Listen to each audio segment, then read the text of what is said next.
नमस्कार बच्चों। हम महाकवि कालिदास के द्वारा रचित अभिज्ञान शाकुंतलम के द्वितीय अंक का अध्ययन कर रहे हैं।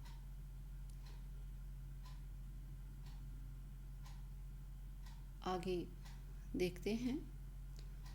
विदूषक अथ भवन्तं अंतरेण कीदृशः तस्या दृष्टिरागः। आपकी ओर उसकी प्रेम दृष्टि कैसी थी। राजा दुष्यंत अपने मित्र विदूषक को शकुंतला के विषय में बताते हैं कि उनके मन में उसके प्रति आसक्ति का भाव या प्रेम भाव उदित हो गया है। विदूषक ये जानना चाह रहे हैं कि जिस तरह से उनके मन में शकुंतला के प्रति अनुराग है, क्या उसके मन में भी राजा दुष्यंत के प्रति इस प्रकार का कोई भाव है अथवा नहीं। राजा कह रहे हैं, निसर्गात एव अप्रगल्भ तपस्वी कन्या जनः तथापि तु। तपस्वी बालाएं स्वभाव से ही कैसी होती हैं, भोली भाली होती हैं।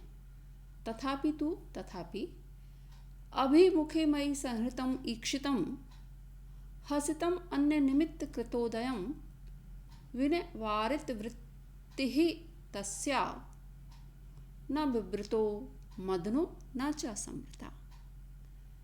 क्या कह रहे हैं? मयि अभिमुखे, मयि यानी मेरे, अभिमुखे सम्मुख होने पर उसके द्वारा ईक्षितम संहृतम, ईक्षितम जो दृष्टिपात है, दृष्टि है, उसको संहृतम हटा लेती थी। अन्य निमित्त कृतोदयम हसितम, और अन्य किसी कारण को लेकर के हंस पड़ती थी।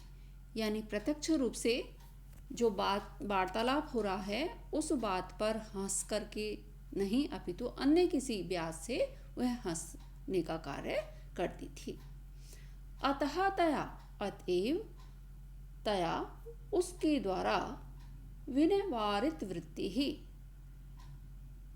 शील अथवा मर्यादा के द्वारा नियंत्रित किया हुआ जो प्रेम व्यापार था, ऐसे व्यापार वाले मदनहा जो काम भाव है उसको ना विवृतः, ना तो प्रकट किया गया, ना च संवृतः, और ना ही उसे रोका गया या छुपाया गया।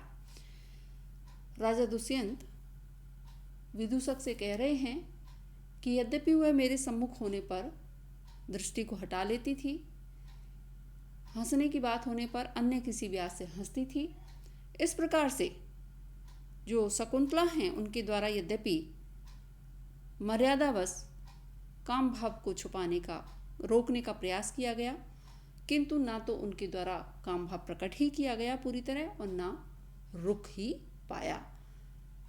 कहने का अभिप्राय यह है कि उसके हाव भावों से ऐसा प्रतीत हो रहा था कि जिस तरह से राजा के मन में भाव हैं उसी प्रकार के भाव शकुंतला के मन में भी हैं। एक बार फिर से अर्थ देखिए बच्चों।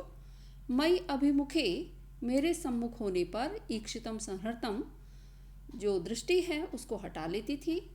अन्य निमित्त कृतोदयम हसितम, अन्य किसी कारण को लेकर के हंस पड़ती थी। अतः तया, अतएव उसने विनयवारित वृत्ति, शील के द्वारा या मर्यादा के द्वारा नियंत्रित किए हुए व्यापार वाले मदनहा जो काम भाव है, ना विवृता, ना तो उसको प्रकट किया गया, ना चा संवृतः, और ना ही उसे रोका गया।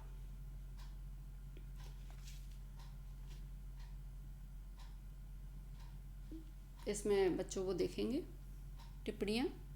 मयि अभिमुखे यानी मेरे सामने देखने पर वह क्या करती थी, आंखें नहीं मिलाती थी, अपितु हटा लेती थी।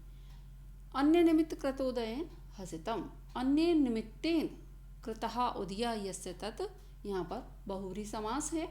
कोई और बहाना लेकर क्या करती थी, हंस पड़ती थी और उसका प्रेम प्रकट हो जाता था। विनयवारित वृत्ति, विनयेन वारितः वृत्ति यस्य सा, यहाँ पर बहुव्रीहि समास है। सील के द्वारा जिसका व्यापार रोका हुआ था या मर्यादा के कारण जिसका काम भाव रोका हुआ था, ऐसे काम भाव को ना तो उसने स्पष्ट रूप से प्रकट किया और ना ही छिपाया।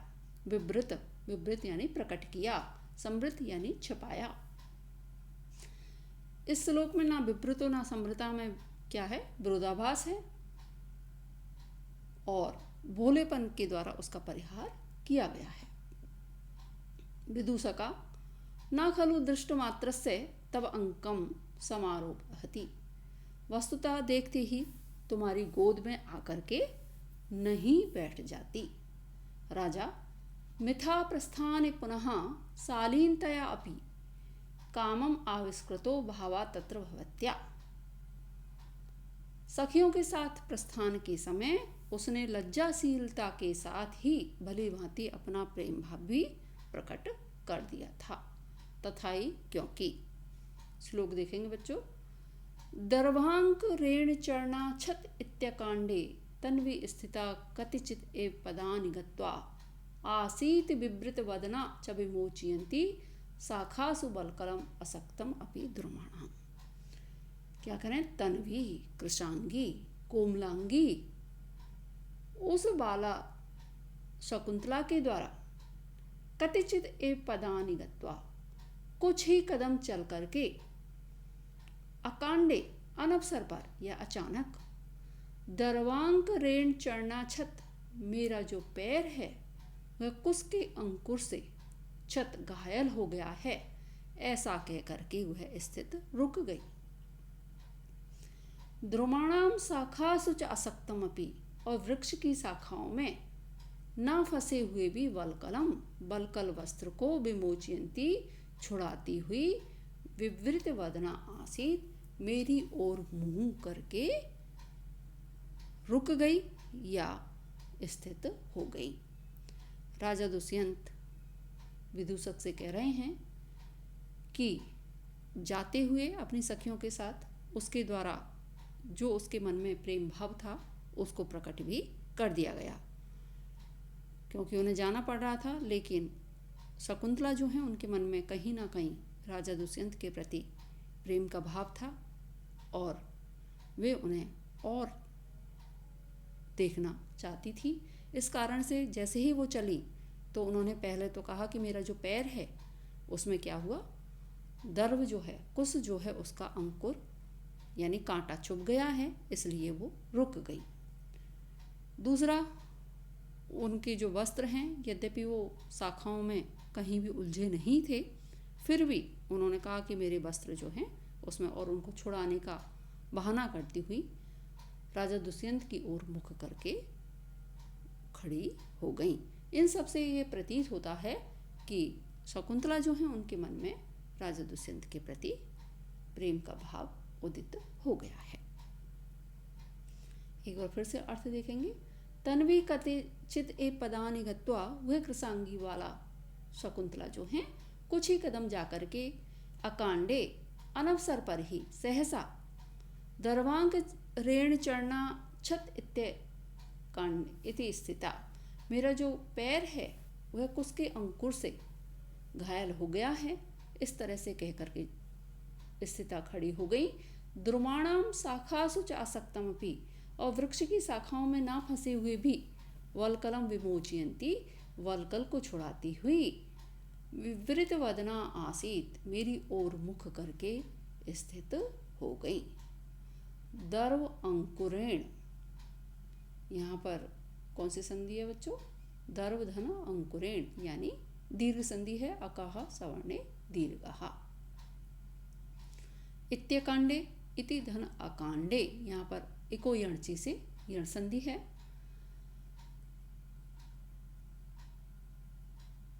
आगे इसमें टिप्पणियां देखेंगे। शालीनतया यानी लज्जाशीलता के होते हुए भी, अकांडे यानी बिना अवसर के ही अर्थात अकस्मात तन्वी कृस शरीर वाली तनुधन णीस प्रत्यय है। विवृतम वदनम यस्या सा पीछे की ओर मुख करके स्थित हो गई। विमोचयंती यहाँ पर वी उपसर्ग है, मुच इसमें धातु है, ऋच और सत्री और णीप ये प्रत्यय हैं, छुड़ाती हुई ये इसका अर्थ है। यहाँ पर असक्तम अपि विमोचयंती में क्या है, विरोधाभास अलंकार है, मतलब लगा नहीं है फिर भी वो छुड़ा रही है। व्याज बहाना होने से परिहार है। विवृत वदना भावाविष्करण का हेतु है, उसका कार्य के साथ अभेद रूप में वर्णन होने से यहाँ पर क्या है, हेतु अलंकार है। विदुषा कहा तेन ही गृहीत पाथे भव, तो आप पाथे मार्ग का भोजन ग्रहण कीजिए। कृतम त्वया उपवनम तपोवनम इति पश्यामि, मैं देखता हूँ कि अपने तपोवन को क्रीड़ा वाटिका बना दिया है, कि आपने तपोवन जो है उसको भी क्या बना दिया है, क्रीड़ा वाटिका बना दिया है। राजा सखे तपस्वी कैश्चित परिज्ञातो अस्मि, मित्र कुछ तपस्वियों के द्वारा मुझे पहचान लिया गया है। चिंतितावत केन उपदेशेन पुनः आश्रम पदम गच्छामि, तो बताओ किस बहाने से मैं आश्रम में हम जा सकते हैं। विदुष कहा को अपरो उपदेशो युष्माकं राज्ञां निवारा षष्ठ भागम अस्माकं उपहरन्ति इति, आपके लिए अन्य किसी व्याज की क्या आवश्यकता है, निवार का षष्ठ भाग हमें ला करके दो, इस तरह से आप वहाँ प्रवेश कर सकते हैं। शेष अगले व्याख्यान में